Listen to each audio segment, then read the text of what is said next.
am super excited to introduce my guest. He's an actor, a musician, songwriter, producer, restaurateur. He's a legend in Philly. He's the founder of the cheesesteak franchise, Tony Luke's.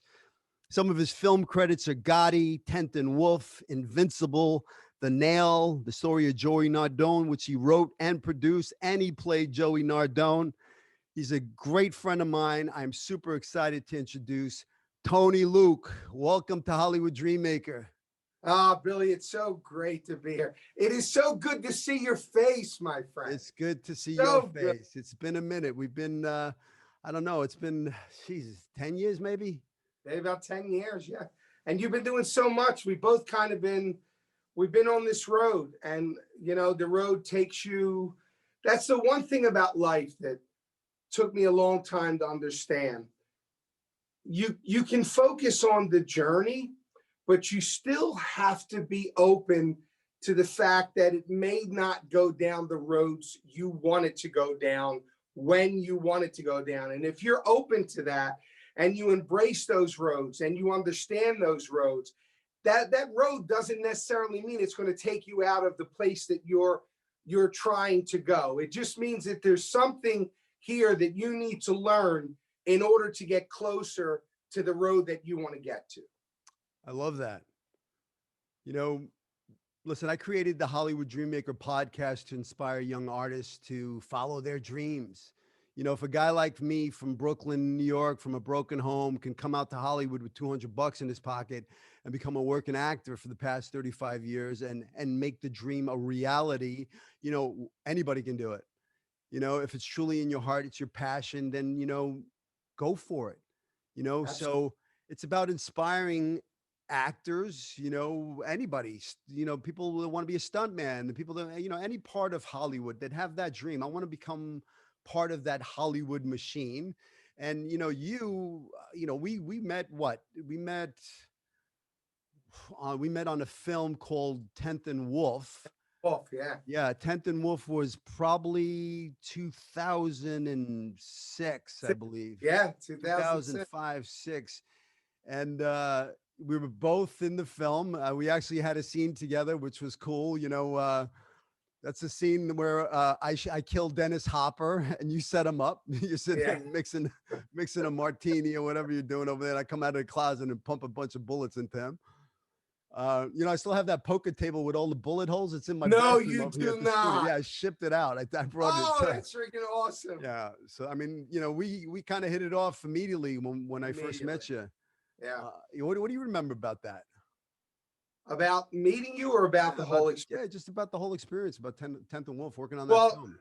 To be honest, with 10th and Wolf, I was super nervous because that was really the first film that I was around all of these great actors. So I got to tell you, I learned so much from that movie, so much that, and I want to talk about it, but I want to get this one point across.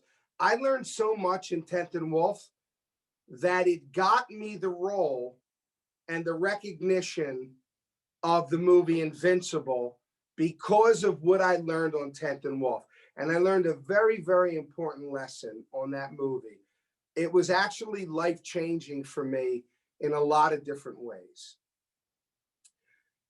The greatest thing for me about making film is not just the art of making the film, not just the incredible blessing to be able to play these different characters that are so much unlike you, and yet they have to be a part of you, which is one of the things I learned about acting that I really, really loved is, like, when people say, well, that's not really me. Well, it isn't, and it is, because in order for you to truly fit in that character, there needs to be a part of you that is either sympathetic or understanding, even when you don't want to be sympathetic or understanding. But to transform into that character, you can't completely abandon you. You have to become the mindset of that character. And when I was doing 10th and Wolf, was really, really nervous. And little by little, Bobby, who was directing, who, you know, Academy Award winning. and I love Yeah, I Bobby. love Bobby too. So, you know, and we became really, really, really good friends. But in the beginning, Bobby was slowly pulling lines from me, and I couldn't understand why. And he didn't give me an explanation. He just was like, don't say the line here, or don't say the line here. So immediately, my first reaction is to be defensive. Why are you cutting my lines? Why are you doing that? So I got a little, not angry. I just got a little standoffish. Like I felt very uncomfortable because I didn't want to blow. And I remember Giovanni Ribisi came up to me and he said, Tony, is there a reason why you're not speaking now? And I said, I don't know. And he said, well, I think you need to, and you should say something. And then I went to see Leo, and Leo said to me, listen, you always respect the director because he has the vision. But as an actor, you should at least make your voice heard that you would like to try something and see if it works or if it doesn't work. And if the director basically is worth his salt, he wants to get the best performance that he can. And he wants it. Some directors, which I know I've worked with, where they're very much, this is how I want it. Do not, deviate from that. Do not deviate from the script. And other directors are, if you feel it, do it. Maybe we get some magic. And Leo said, you should at least say it to Bobby. Now, again, this is my first time, and I think I came off wrong. I might have came off very like, well, listen, I think I should say something here, and I'm going to say it. Now, Bobby, this is not a guy that you say that to. No. And he taught me one of the greatest, when I tell you it was the greatest smackdown I've ever gotten in anything I've ever done, he was very, very calm. I told this story to a couple of people. He was very, very calm. And he said, you want to say something here? No problem. Tony, let's do some rehearsals. You come out. And I told Bobby the same story. You come out, and he goes, you say whatever you want. So, I get the cue. I come out. I start doing my lines with Giovanni. And Giovanni goes, Tony, that was great. And he goes, that was good, Tony. Let's try it again. I do the second time. He goes, now let's get it down. Like, let's really get it down. And I said, okay. Now, meanwhile, I feel like, I'm the king of the roost here. Like, yeah, we're doing what I want to do. I do it the third time. He goes, all right, so now let's put one on film. And he goes, sound, speed. He goes, Tony, shut your mouth and don't say a word. Action. And I was just like, oh my God. In front of the entire crew. It was like he played me so well. Nice. It's like hearing him behind the door going, I got this. Like, I stood up and he's like, Tony, shut your mouth and action to come in. And I realized the delivery, there would have been a much better way for me to go to Bobby and to explain the idea and later I found out why my lines were cut. And I got it. Like, I completely got it. And I said to Bobby, I just wish you would have said that. He goes, I couldn't tell you during the filming, he said, Tony, but you understand, do you understand why? And I was like, oh, absolutely. And it really made sense, and it made me feel so much better.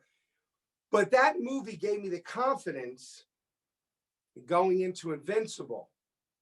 Now, if you've watched the movie, I'm 400 pounds in the film. I'm balding, hardly any hair, but they wanted me to do spots of hair. So they send me a page. So they send me a side. Now, all your friends, I mean, everyone in acting knows what sides are. So they can't, it was one line. So they can't send me one line. So they have to send me a page. And on that page was a character named Alice Cooper. And he was like 6 foot something, long hair down to his hip, in a green outfit, you know, rooting to try out for the team. Here I am, 5'9", 400 pounds, and bald. So I read it and I go, I don't want to audition for the one line. I want to audition for this role. And the casting agent said, Tony, you don't fit the role. I'm like, I know that, but I just let me audition. You talk about wanting to get something and wanting the dream. It was like, no. And I said, well, please, I'm asking you. She's like, you're going to waste your time going up there because you don't fit the character at all. And I'm like, then let them tell me no, but just give me the opportunity to audition. I go in, who's in the waiting room? All these tall, skinny guys. And they must have looked at me like, what is he doing here? Like, do you have the right time on whatever your audition is? I walk in, I do the audition, I give it everything. Did you wear the cape? I didn't have the cape at the time. So I give it everything I've got. Diane is hysterical laughing, filming it. She goes, Tony, I loved it. I loved it, but you don't fit the role. I said, all I wanted was a chance to do it. About 2 weeks later, I get a phone call that the director of the movie wants to see me. So I walk in, I'll never forget it. And he was sitting behind a table and he said, Tony, I have a dilemma. I'm like, what's the dilemma? Do I find an actor that fits the character, or do I make the character fit the actor? And I'll never forget, I said to him, so you called me down here to tell me I didn't get the role. And he said, give me 1 week to decide. Don't shave and let your facial hair grow. And then I got a call a week later for the role. That's awesome. And I got it. And you stole the friggin' movie because that character was hysterical. You know, when the tryouts, I love it when you run into the bag and you fall on your ass. You know, and it's funny. The funny part with that is, it was only that one scene. And when I did it, the director said to me, Tony, this is not a comedy. And I said, I'm playing him straight. Yeah, but it's funny. It's funny because he believes that he's, and he pushed back a little bit. And I said, just let me do a few takes, well, very, very nicely, very calm. I learned. And I said, if you're open, let me do, you know, what I feel. Then whatever you want me to do, I'll do. I did it. And he said to me, come back tomorrow morning at 7 a.m. And I said, I'm done. Nat, come back tomorrow morning, 7 a.m. So I go back at 7 a.m. Here I am on the field. I don't know why I'm on the field. And he goes, what do you want to do? And I'm like, what do you mean? He's like, I want to film you trying out. So what do you want to do? And I said, well, I'm 400 pounds. Why don't I run at the bag and can't move it? Like, I'm so out of shape that even at 400 pounds, I can't. And then I did the whole day and he said, come back tomorrow. And I'm like, he was, come back tomorrow. So I did the scene where, you know, I ripped the cape off and then I run at the bag and then I flip. And he said, I want you to push and shove because you didn't get the part. You know, you didn't get the spot. And I said, I don't think he would do that. And he goes, well, what do you think? And I said, I think he would be really distraught because I feel like he really believes he's a great athlete. And he's such a great director. And he said, you know what, Tony, let's try that. He said, so when it happens, I want you to just pick up your cape because it was on the floor. He goes, pick it up and just drag it as you walk away. And I remember picking up the cape with my head down and dragging it. And they wind up keeping every single scene. That's awesome. Well, you know, so Yeah, but that's, it was your choices, is you fighting for that role. Like you wanted it. You wanted to, let me please, let me try that thing. And what you did is you changed their mind. I tell that to my actors all the time is, look, casting think they know what they want. They have maybe an idea in their head, but it's you, the actor, that has to come into the room and change their mind. Show them who the character is. And you do that by the work, like creating the character, knowing the backstory of the character. I mean, you knew who this guy was. He was a guy that played high school football, that had a dream that he could play on the Philadelphia Eagles, and he was, 400 pounds, and he was out of shape, but he believed it. I mean, that's what made that character so funny. It was a memorable role. But listen, I jumped ahead. I just want to know, like, the dream. When did you know that you wanted to be an actor? What was your journey? How did you go from, oh, I want to be an actor? Listen, I knew I wanted to be an actor when I was a little boy. When I was 11 years old, they were making a movie in my neighborhood. I got a small part. I got bit by the bug. A year later, Saturday Night Fever was filming, and John Travolta came out of his trailer, and I looked at it and I was, oh, this is what I got to do. you know. So when did you know? Mine was a little more, a little sadder, actually. Um, I was a very overweight kid. I got made fun of all the time. And I would sit in front of the television set and I would get lost in the films. I would get to be all of those characters and I wouldn't be me. I didn't want to be me. I wanted to be anyone but me. So while I was watching TV and I would watch the sitcoms and I would watch the films, I would envision myself as someone else. And I felt better about me. And then when little things would come up, I always loved to sing. So when stuff would come up, I would be the first one to jump on and go, let me try to sing that. And what I tried to do was took the kids from making fun of me to entertaining them. And then they weren't making fun of me anymore. Then it was, hey, Tony's hilarious. You got to bring him over. He'll make you, or, do you hear Tony sing? Oh my God. So I used whatever little bit of talent that God gave me. I use it as a mechanism to fight back so that I wouldn't be picked on, that I wouldn't be bullied as a kid. And that fantasy of being an entertainer, because I knew I loved acting, but I also knew I loved to sing. And I knew there was music in me as well. And back then, and you can attest to this, even though I'm older than you, you can definitely attest to this. There was this weird mentality when we were kids that you could only be good at one thing. You know what I mean? It was like, if you're good at this, this is what you do. Everything else you do is a hobby.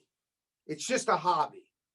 And I kept fighting that. I'm going, no, I love acting and I love music. I love telling stories. Why do I have to choose one?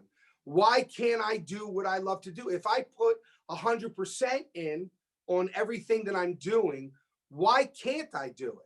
And as I got older, when I would speak to kids in school, I would tell them that. I'd say, don't let anyone tell you that you have to be locked into one box and that you can't come out of that box. Because if you feel like you got to break out of that box and there's other things you can do, then do it. And that gave me the confidence to get to know who I was. And through that, I gained strength in me. And I learned one of the greatest lessons I've ever learned in my entire life, that fear, intimidation, low self-esteem, wanting to be alone because you're afraid to be around people, worried about what someone thinks of you, all of those things you do to yourself. You do that because you allow someone else to make you see you the way they see you, not the way that you are. And when I got past that, everything changed.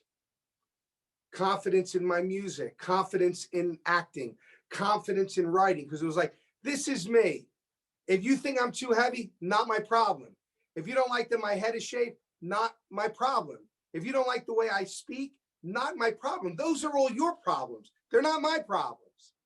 And when I did that, it was so freeing, Billy. It was like the chains were off, because the biggest mistake I think we make as artists, no matter what genre we're in, is when we allow fear of what someone may think, we don't go past our boundary. Like we don't stretch ourselves, because you know what? We don't hit a home. I write music. I don't hit a home run every time, but I still swing at the ball. Whether I miss or I don't, I still swing it. When we're holding back because we're worried about, well, maybe this won't work or maybe that won't work, then we never grow out of that little circle that we put ourselves in. We got to bust out of that. And once you realize that there is no bad, I tell people, there is no bad music, because I may not like the music. That may not be my genre of music. But I'm not the be all to say all what is great music and what is not. As long as you're true to who you are and you give it 100%, you will always find someone that appreciates what you do. Beautifully said. I believe that. Yeah, it's beautifully said. Listen, actors tell me all the time, well, you know what? I'm not gonna get, I gotta lose the weight first, or I'm gonna get the hair implant. I'm like, no, you be you, man. You're perfect just the way you are. Don't wait. If this is in your heart, this is your passion, this is your dream. Go. Stop making excuses. It's not about. I know plenty of actors that they work because they're heavy. They work because they look a certain way. I know a ton of guys that they're the go-to guy when they're looking for a heavy set guy. They go with that guy. He's working all the time. So, don't put limitations on yourself. Don't stop yourself. Or one day I'm going to do it when I do this, or when I get more this or that. You're perfect just the way you are. That's, I truly believe God created you perfection, a miracle. You're just perfect the way you are. And that's your star power. Nobody's got what you got. This is who you are. Everything that happens to you in your whole life, the good, the bad, the ugly, all that shit, that's your gold. That's what you bring. Yeah, you create the character, but you bring your soul. You load it up with your truth. And that's when people feel you, because you're being truthful. You're not acting, And listen, I hear you, because I was the same kid. I was a skinny little kid. I was bullied. I was called names or whatever. I was uncomfortable in my skin because I was believing the shit that people were telling me. And I would much rather become a character, be somebody else. I'd act a clown in school, whatever, to get the laughs, so I wouldn't get bullied, But all of that stuff through my life, all of that stuff, it fueled me, because all those people that laughed at me and told me it couldn't be done. Oh yeah, haha, I didn't get a part in that school play. I had to pull the frigging curtain. Nobody, it was like all those people didn't believe in me. So it just fueled me. So I was like, okay, well, I'll show you guys. I'll show you. So it motivated and it fueled me to prove them wrong. The only problem with that is when you get it, then you go, is this it? Because you were doing it for the wrong reason, because you were doing it because you wanted to prove it something to somebody else. So my advice is it's got to be for you. It's got to be in your heart. It's got to be in your soul. This is your passion. Don't do it for anybody else. Don't do it because you want people to like you. Don't care what anybody thinks. Just be you, be truly you. And if you can give that, if you can give your truth, your soul, who you really are, because you're not your thoughts, these the little noise in your head. You're not that. So if you can really come from your heart and your joy and play and the passion for the craft, that whatever it may be, music, acting, whatever it is, whatever your passion is, if you work from there, that's a powerful place to come from, not from your head. Exactly. And the arts, what I love so much about the arts, which is sometimes I get so worried when I hear people want to take arts away from school, or they kind of push the arts aside as if it's just some extracurricular activity. But if you look at the arts in general, the parallel between life itself and art are identical. As an actor, you strive to grow, you strive to be more open, you strive to understand the character more. You learn to accept that character. You try to find the commonalities in you, even when it's very difficult to find the commonalities. And I'm going to bring up, there's no way we're going to do this without me talking about your character in The Nail. because it was an acting lesson for me to watch you. And there's those commonalities, but in life in general, Billy, right? I mean, isn't the goal to always be striving to be a better version of who we are? Absolutely. You know, so if we're doing that with ourselves and we're doing that with our art, there's no limitation. I mean, if I'm the same Tony, if we talk 5 years from now, then I failed. I failed at life. I failed because I'm not the same Tony that knew you 10 years ago. I hope that I'm a better version of me. I know that I have a long way to go, but I hope that I'm always growing, that tomorrow I'll see things a little bit differently, more understanding, more sympathetic, more empathetic to things, and to bring that in. And never, I mean, obviously, I that's one of the greatest things you learn from acting is soak it all in, because be a sponge. you're going to have to pull. You're going to have to pull from something and understand. And the more empathetic you are to someone's plight, the more you understand why people react or do what they do. Especially in acting, if you take that, you don't just go. I have to talk about it because this is where this came from. When we wrote the part for your character in The Nail, the sides were very simple. You were an abusive father. That was the character. You had a violent temper. You beat the kid because and your wife. You took that violence out on them. So I don't know if I ever, I think I know I did tell you this because it blew me away what you did. So all of these actors came in and it was so predictable. And I'm not putting them down. It was just like they read the side and they read this is a horrible human being and he's all of these things and he's going to, and every single take that we watched, the very actor that came in, it was, you're going to the game with me and you're going to be, your guy got you the damn tickets and when, and they got nuts and grabbed the kid. And, after a while I'm watching, I'm going, okay, next one, next. And then here you come. And I don't even know if you remembered what you did. I don't. Billy, I remember looking at Leo and I went, oh, that's it. Like, there he is. You went, and I'm assuming, because I don't know how any other way you could have done it. You knew this guy. Like, it was almost as if you knew. When you sat down at that table with those tickets, you were the most beautiful, loving father any child could ask for. Hey, guess what I did?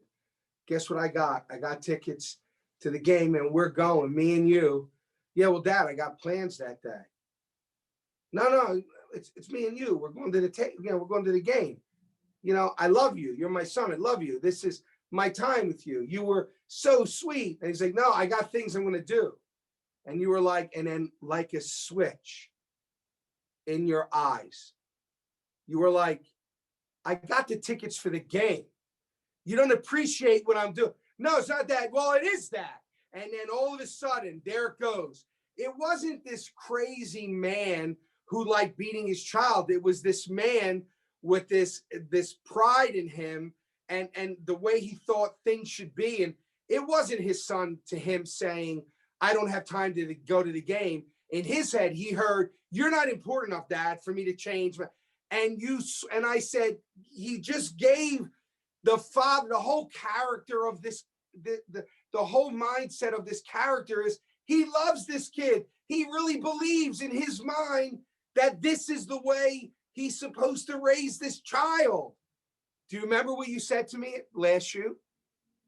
I bet you don't even remember that, do you? I think I said to you, I can't wait to shave off this goatee and cut my hair because I was just this character was probably the toughest character I ever played. I don't know if this is what you, but it was just for me to play an abusive. I just gave birth to a beautiful baby boy. You know, I became a father for the I first know. time, and I had to leave my baby and go to Philadelphia to make this movie. And to really, you know, the character was really, you know, I'm a method actor, you know, so you know, that character was just, you know, I came from love. You know, he loved his son. He did, but it was You know, twisted. yeah, you know, and it came from maybe wanting to, you know, it was like rejection for him because he wished he had a father like that. You know, he wished he had a father that would have bought him tickets. So when his son rejects him, he feels the rejection of his father. So the pain was so deeply rooted that you know, I'm trying to be a good guy.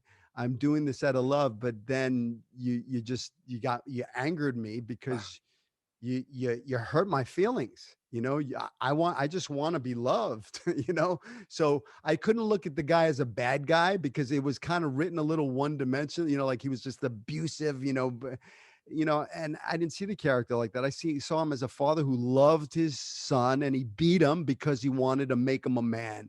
He wanted to, you know, do, you know, put him on the right path, you know, show him how a man behaves, you know. So it was done out of love, you know, not out of anger. No, it was in fact, my mother came to the set and we were all eating, and she's the sweetest woman ever. And you know, I love you, and I think you are one of the most beautiful human beings I've ever met. You're the kindest. You're just an incredible. And I felt that way the moment I met you on 10th and Wolf. Like there's certain people I meet and I go, we'll be friends for the rest of my life. You Well, would well hold on. never. I feel the same way about you. Oh, well, thank you. But when she came to set, and I want people to know that when he says he's a method actor, he is a method actor. My mother, who is the sweetest woman in the world, I introduced her to Billy, and he was eating, and he was, how you doing? And you know, he was eating, and he just wouldn't break. You know, he was just his character. And she pulled me inside. She went, I don't like him. He's not a good man. And I went, no, he's an amazing human being. No, he's a bad man. And I'm like, no, it's his character, Mom. It's his character. He's a great guy. So you were, and I remember you saying to me, the last words you said to me that I remember was, I said, it's a wrap for Billy, and everybody clapped, and it was great. And I said, Billy, let's go. I said, let's go get a beer. Let's go. And you went, Tony, all I want to go do is go back to the hotel and take a shower.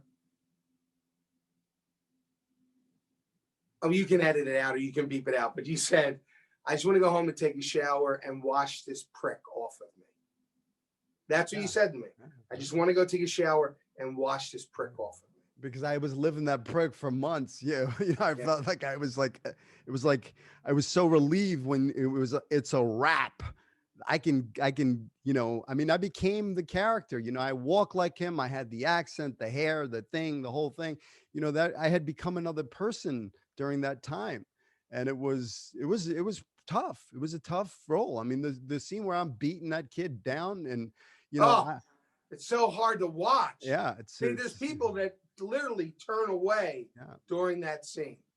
You know, I had a hard time in that movie because I kept trying to, you know, the director, Quattrochi, you know, I kept coming to him and telling him, listen, I wanted more of that, you know, the tickets, that kind of stuff. I wanted more so you could see the other side of this guy, you know, that he really loved this kid, you know, but he was like, no, you're the bad guy. We need you to be the bad guy. You know, you have to be the bad guy. And it was such I was like, I literally talked to him like for hours. Like I was, we gotta show another side to this guy. And he was like, no, you're the bad guy. It's not going to work if, anybody feels anything for you, because when my wife hooks up with your character in the film, that's the only way it's going to work. So you have to be the bad guy. But I was struggling with that because I didn't want it to be one dimensional, But the he wouldn't bad. allow me to curse. Like in the scene, I wanted to curse. He's like, no, you can't curse.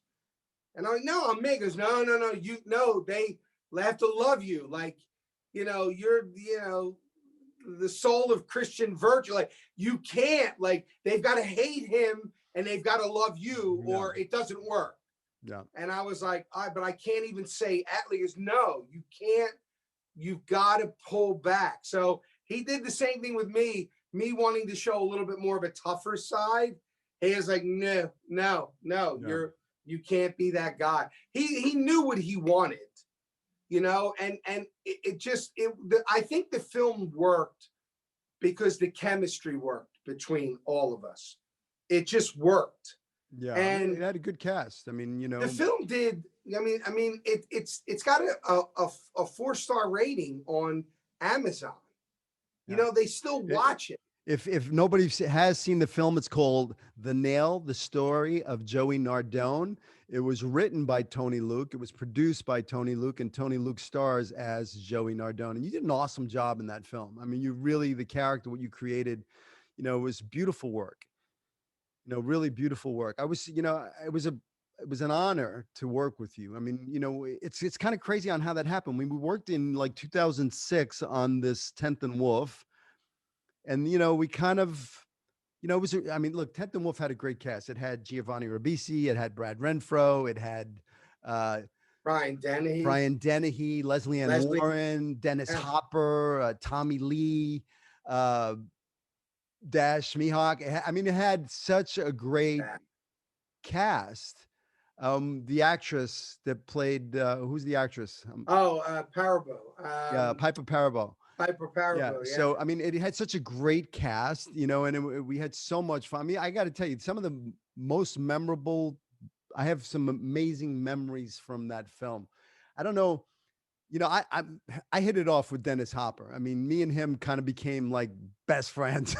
He's a good dude. He was the greatest of greatest. He is a legend. Legend. He was with James Dean and, he was with Marilyn Monroe. He was with Brando. The guy's the legend of legends. And you would think a guy like this would be, an asshole because, a lot of celebrities are, but he was the sweetest of sweethearts. And we hit it off. And I remember one of the most memorable days for me was the time when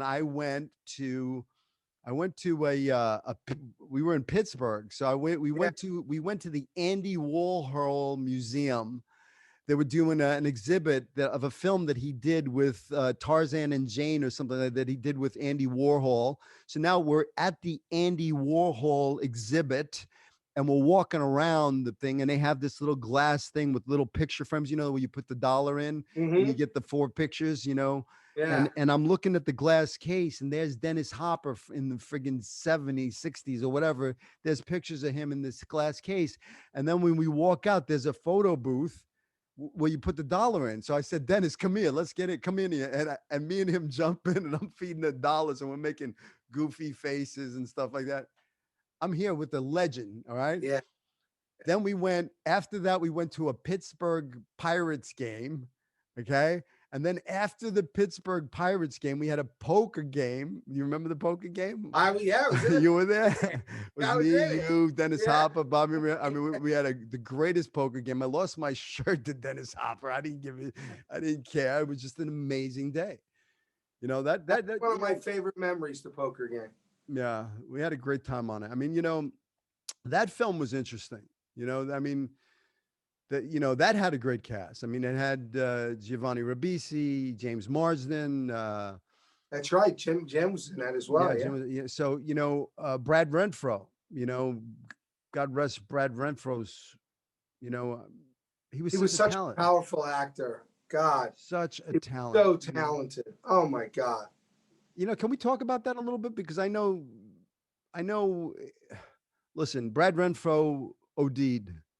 He was maybe what, 25, I believe. 25, yeah. 25 years old, super talented. I mean, he had some great acting credits, but I mean, some of his performances in this film, this kid just had a gift. He was really, truly talented. I mean, you watch his work in 10th and Wolf, you know, he does some really beautiful work in that film. And, you know, I don't know if you remember, but, you know, I, I was kind of his protector, his bodyguard. I was the one pulling him out, you know, making sure he'd show up to set the next day Yeah. because he liked to, you know, sit in a bar and, you know, party and so I was really trying everything to keep him on the right path, you know. And unfortunately he OD'd from heroin overdose Yeah. at 25 years old, you know. And I've seen it. I mean, I've seen it in Hollywood. I've seen, you know, listen, I was there when River Phoenix, you know, died outside the Viper Room. You know, I mean, you know, in Hollywood, there is that side of it. You know, there's, you know, I've been to those parties back in the, you know, the day when I used to run around Hollywood.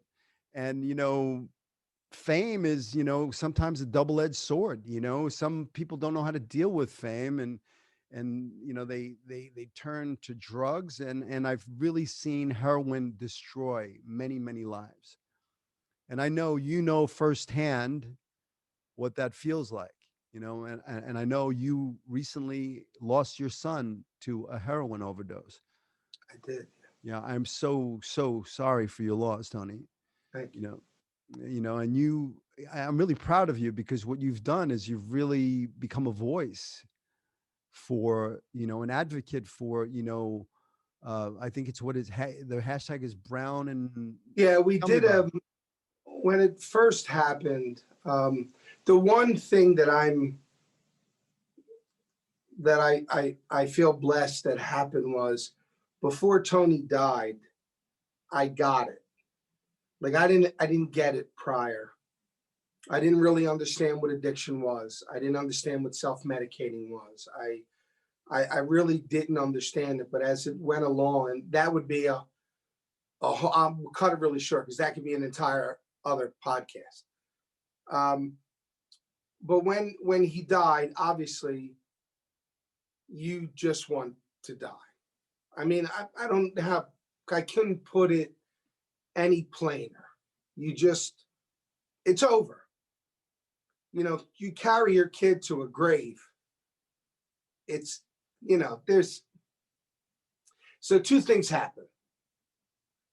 You die, or you die, but you stay living. So when he died, you don't even, it's not even a cry. You wail. Like it's a pain that is, it's indescribable. I can never, there's no pain that I've ever felt in my entire life that has even come close.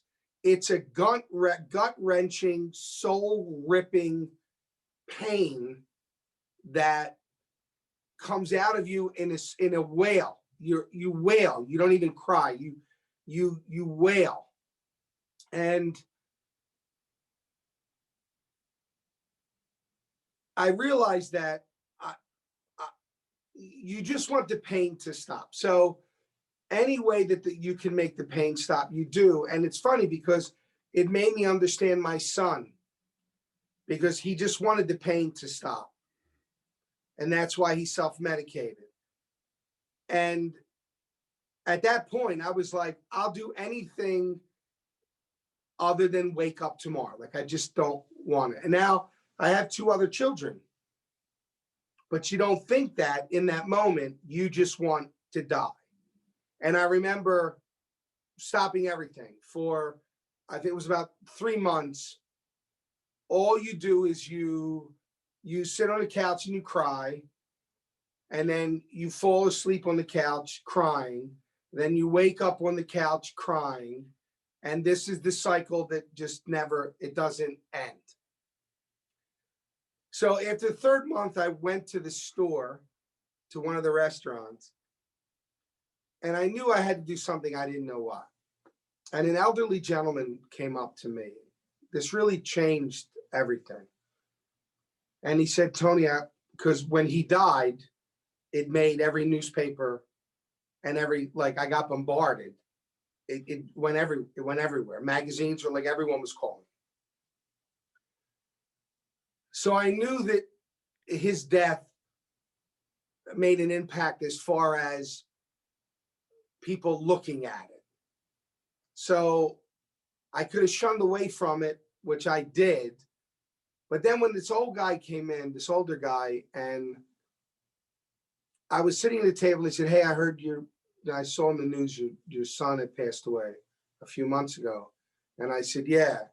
And he said, because they never said how he died. And he said, do you mind if I ask you how he passed? Was it cancer? Did he die of cancer? I will remember this till the day I die. And I said, no, he died of a heroin overdose. And he got really upset. And he went, see, damn it. Do you see what they do? Do you see what these kids do? How they hurt you, how they rip your heart apart.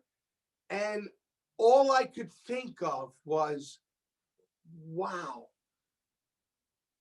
This is the way they looked at my son every single day of his life.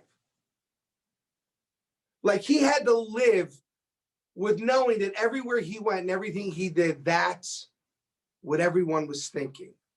And I thought, someone suffering from addiction judges themselves a million times a day. They don't need you to judge them too, especially if you don't even understand what's going on. And I knew then that the heroin took his life, but the stigma is what killed him.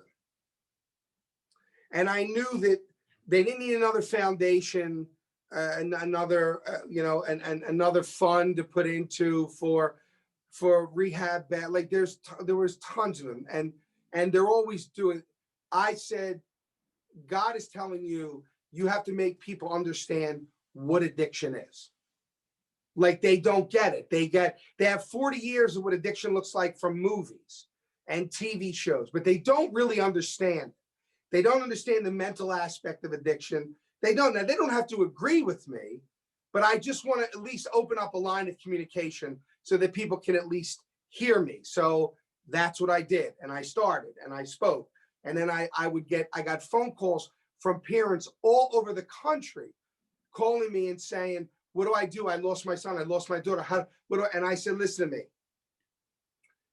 Every day that you stay standing, every day that you stand up there and you fight, every day that you try to make it a better place for those that are struggling, then your child or your loved one would not have died in vain. I said, but if you go in that corner and you crawl and you die, then they die with you then. Because as long as you're still standing, they're alive. They're there. They're making a difference. Their death is impacting people in a way that they weren't able to do when they were alive, to make those changes in other people. And then something strange happened. I realized that the music, all my life, I never understood why I wasn't allowed to make it. I got signed at A&M Records in 1985, and then everything not in my control went wrong and it died.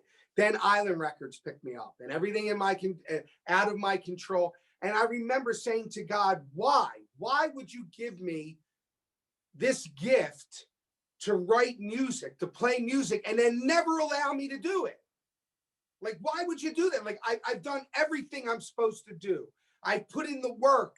I've done the jobs. I've been there. I've done it. And every time I failed, it was nothing it was always, this person died. The A&R guy that signed you got fired yesterday, and all of his projects, like nothing that, you know what I mean? And then I realized it was never meant, because see, then it was about me. Then it was about Tony Luke Jr. being a recording artist, Tony Luke Jr. being a great songwriter. Now it's about Tony Luke Jr. using the gift of his music to touch other people's lives, to make them open up their minds to a situation, to let them know that they're not alone, to let them know that there's other people that are suffering and they're not, there's help here for them. The music was the gift, but the gift wasn't for me. The gift was for everyone else. And I did a video, which I don't know if you've seen, but if you didn't, you should get a chance to look at it. I redid Make You Feel My Love from Bob Dylan's Make You Feel My Love. And what I did was I brought all of these families in that had lost a loved one, that had lost children, and I brought all people in were in recovery, some that were still struggling, some that were in recovery for 10 years, some that were in recovery for 10 days. And we redid it. I did it with a friend of mine named Dan Morrow, who's a brilliant musician. And I started to play it, and then everyone else would sing it. They would mouth the words. These were real families. And it blew up on Facebook. It just exploded. And then I put it on YouTube after, because then people were like, why don't I, with Facebook, I want to see it. And I put it on YouTube, and it wound up getting like 14,000 views because I didn't put it on until late, but it got hundreds of thousands of views on Facebook. And they started to show this video at all of these recovery events, that they would put it up on the screen and then they would play it before I even came out to speak. And people were like, I knew that the music would say in that 3 minutes what I couldn't get across in an hour. And if you get a chance, look it up on YouTube. It's Make You Feel My Love by Tony Luke Jr. If you don't understand addiction, or you're still struggling with it, or you really want to learn a little bit more about it and understand it, it's definitely a video to watch. And it had such great success that I decided that I would devote my time to writing music. And when I say as corny as this sounds, it all comes from another place. I just opened myself up to receiving that gift. And then I play it on the piano, and then I write it.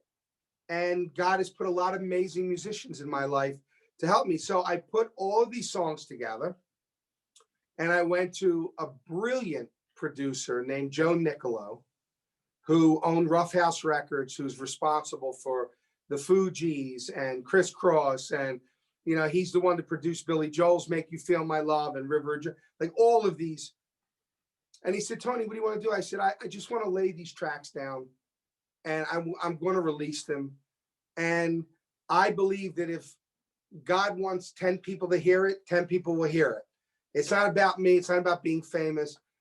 And I went in and I laid the tracks down, and he called me and he said, I want to sign you to Blackbird Music. And I'm like, who? And he's like, you. I'm like, I'm 58 years old.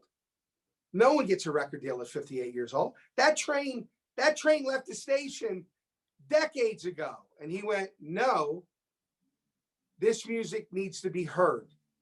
And I have a reputation, Tony. So don't think I would throw my reputation away because I like you. I didn't spend 45 years of my life building up a reputation as one of the biggest producers and mixers and record labels to do you a favor and put out an album so that my friends could call me up and go, are you nuts? Are you losing it? He said, I know why you want to do this, and this music needs to be heard. Let me put it out. Hey, I just want to interject. Okay. You know, yesterday you sent me a song that you wrote called Heroin, and it comes from the point of heroin. Yeah. And when I heard that, it brought tears to my eyes. It was such a powerful song. It was so well written, so beautifully performed. I mean, it's just a beautiful song. I mean, it's a powerful song. You know, your voice, you're channeling something there, brother. You know, your voice, your soul, you can hear it in the song. You can hear it in the lyrics. So you've taken your pain and you've made art out of it. and it's going to touch people's lives. And I'm so proud of you. I can't even imagine what you've been through, but to be able to come out of that and share your voice and pivot and know, before it was about you, it was about Tony Luke. I mean, I truly found this with me. Acting used to be me, ego, ego, ego. It's all about me. But when I got the fame and I got the stuff, I was like, is this it? Because it was just kind of, there was an emptiness. It was like, and I realized I was putting my ladder on the wrong wall, and that ladder would never lead to fulfillment. And then I found the new wall, being of service, being able to make it touch somebody else's life, to make their dream a reality, to help them. I truly believe the secret to living is giving and being of service. And so what you're doing is you're taking your pain and you turned it into this beautiful music that people they're going to feel it. They're going to be touched. So you've taken your pain and made art out of it. And it's truly amazing. I mean, I wish I could play the song right now. So I mean, so people can hear what powerful lyrics you wrote and what a beautiful voice you have. I mean, you're multi-talented, Tony. You listen, you're a restaurateur. You got a chain of the best friggin' Philly cheesesteak sandwich around. You got a franchise. It's all over the place. You're an actor. You're a songwriter. I'm really blown away with you. And what you said earlier, for me, it was the same thing. When I met you, immediately I knew that you're just a friggin' amazing man, an amazing soul. And I'm honored. Listen, I don't see you. I haven't seen you in 10 years or whatever, but there's certain people that you meet in your life that you just know it's a brother. You're my brother from another mother. It doesn't matter if I don't see you for 10 years, nothing's going to change how much I love you and how I feel about you. And I feel you, Tony, and I feel your pain. And I'm really honored that you rose up, you didn't lay down, and you made this, you grew from this, and now you're being of service and you're giving your music. So I can't wait for the album to drop. When's the album dropping? I mean, when's this coming out? Yeah, it's really funny because I couldn't wait to get the album out, and I knew we would be done like in the next couple of weeks. So I knew I could drop the album like towards the end of November. And I went to Joe and I said, I can't wait the end of November. He's like, you're on a label. I'm like, yeah, I need 2 months to promote. Like, we've got to get it to every radio station. We've got to get the music to all of the, he said, the label's got to do their job, which is to get your music out there. He said, you're not just going to put it on iTunes and walk away. No one's going to hear it. So we have to, the promoters got to get involved. We got to do what we got to do. He said, where do you fit? He said, that's what the label needs to know, because obviously, I mean, you've listened to the music. So my music isn't for, 13 to 30. It's more like 35 and up, because, and I'm not saying there's kids or younger people in their 30s or 20s that don't know that pain. I'm sure that they do, but usually it's people a little bit older that have gone through all of that. Now, do I wish the younger kids would listen?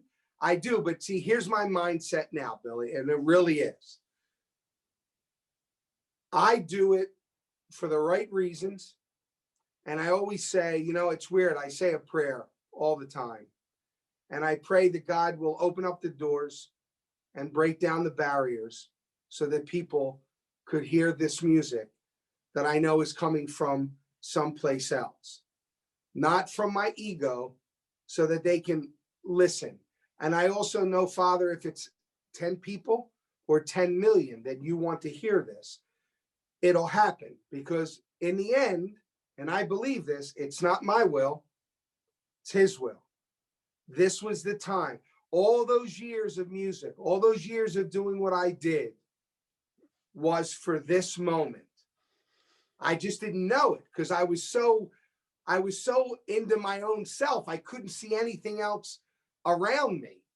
And that's the way I go through life now, no matter what it is, whether it's a TV series, whether it's, because I just finished doing Comedy Kitchen, which is going to premiere on Amazon very shortly. Awesome. So you got another show?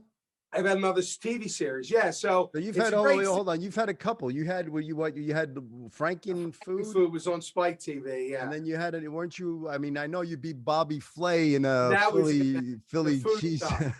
But this is actually kind of cool. Like the first 4 episodes that we shot was with Nick Swartzen and Bill Bellamy and Gina Neely and like all of these great. So what it is I take famous comics and they compete against famous chefs. The only difference is the chefs go with the comic, who's Craig Shoemaker, and the comics come with me.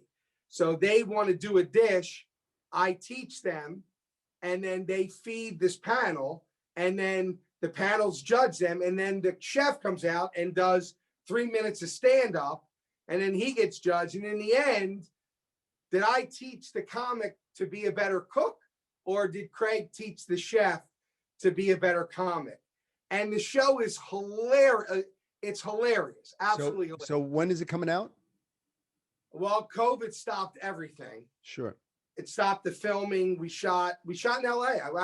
I shot in Napa Valley. Whoa. You were in LA and you didn't come visit? You didn't do this? I was in Napa. I didn't get a call. I got nothing. They had this kind of, we were, it's funny because I was staying at this big mansion and winery, and Craig, my partner's calling me up. He's going, dude, what do you think? I'm like, what do I think?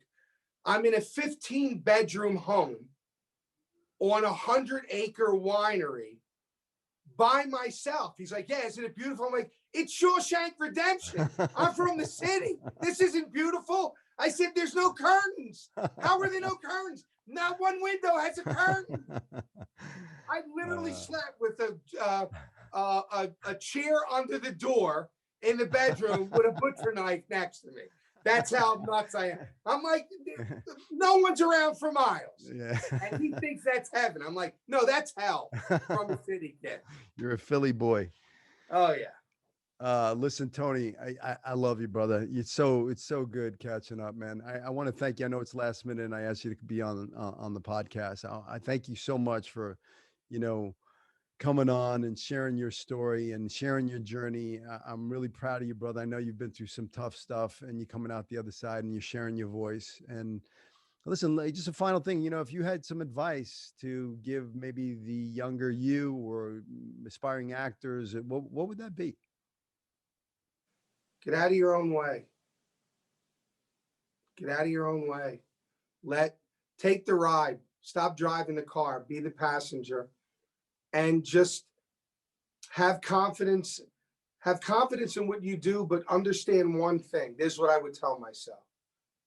I don't care how talented you think you are. You have to put in the work. You have to put in the work. Well said. Tony, I love you, brother. I love you too, pal. Stay safe.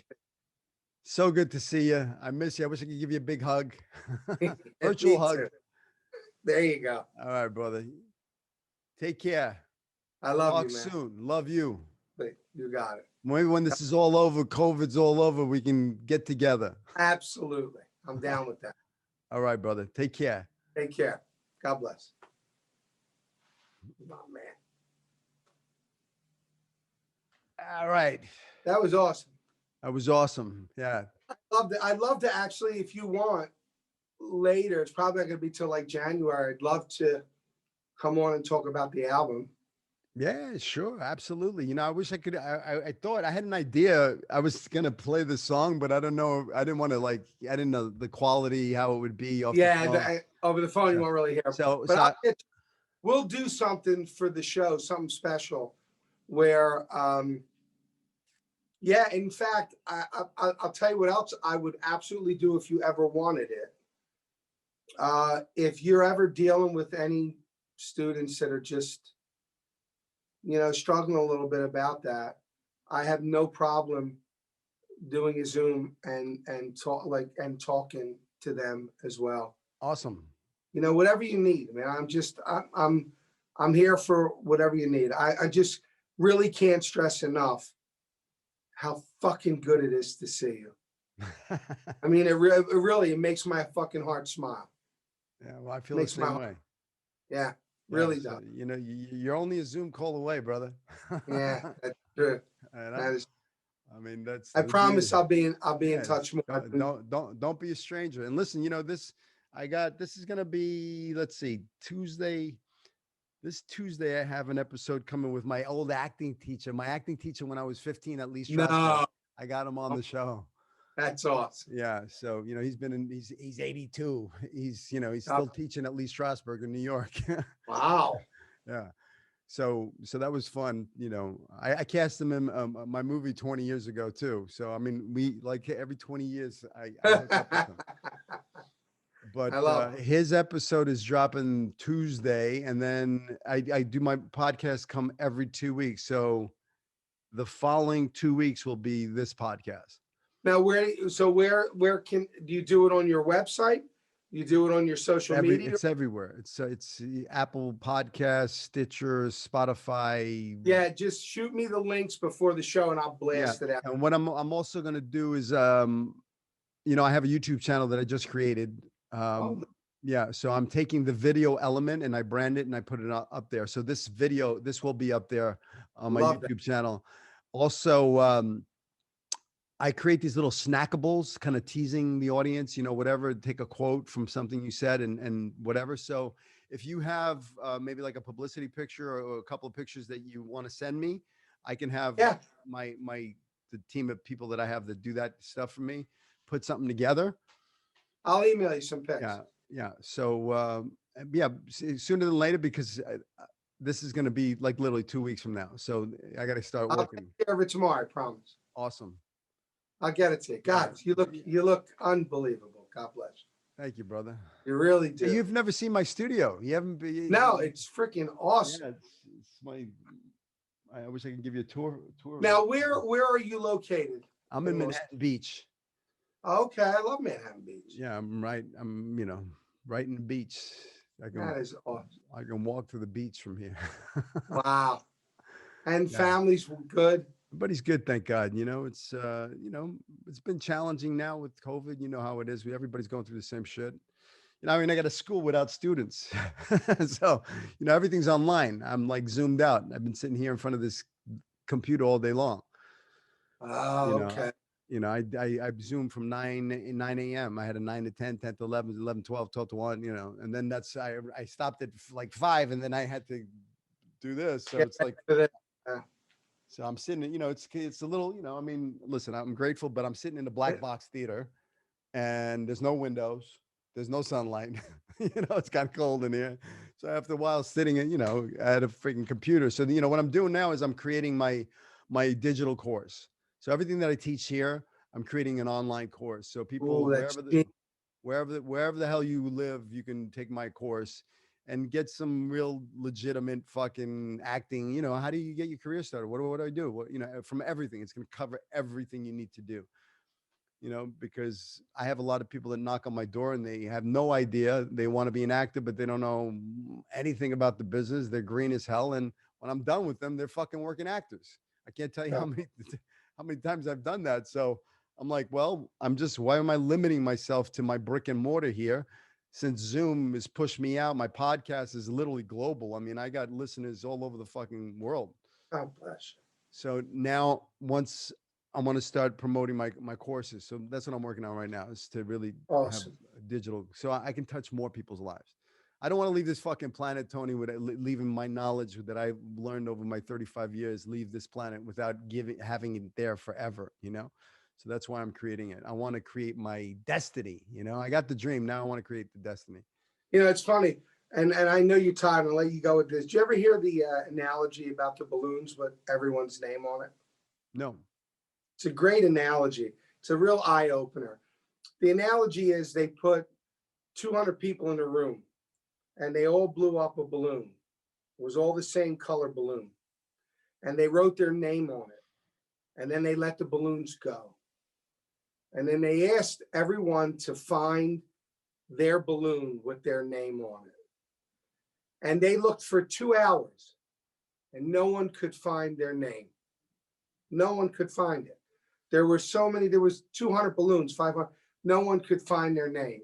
And then they told them to stop. And they said, get a balloon, look at the name on a balloon, and go give it to that person. And within 5 minutes, everyone had their balloon. And the analogy was, when we do things for us, we never get there. But when we do things for other people, we get on, like they brought their name to them. When you give, you get it. It's about giving. If we all work together, then if we're only looking for us in that crowd of 500, and I thought it's such a great analogy, and it's what you're doing. And you're never going to know, Billy, never. You may get hints now, but you'll never know unless you're lucky enough that when we die, if God will allow you to truly see all of the lives that you touched, you would be completely blown away. You'll never understand how many people you touch doing what you're doing, how many lives, how many dreams you're creating, how that knowledge gets passed on to someone else, and that it changes someone else's life. And that's what you're doing. And let me tell you something. It's great to be an A-list actor. It's great to be a big freaking singer. So like, all those things are wonderful, but all those things are about us. They're not about other people. Mm-hmm. You know what I mean? What you're doing has more value than any of that shit ever put together, because that's real legacy that you're leaving. And I'm as blown away with what you're doing as you are with what I'm doing, because you cannot fail when you do things for the right reason. You can't fail. You can't. You can only fail when you do things for you. Amen. And you'd be brother. surprised. The truth.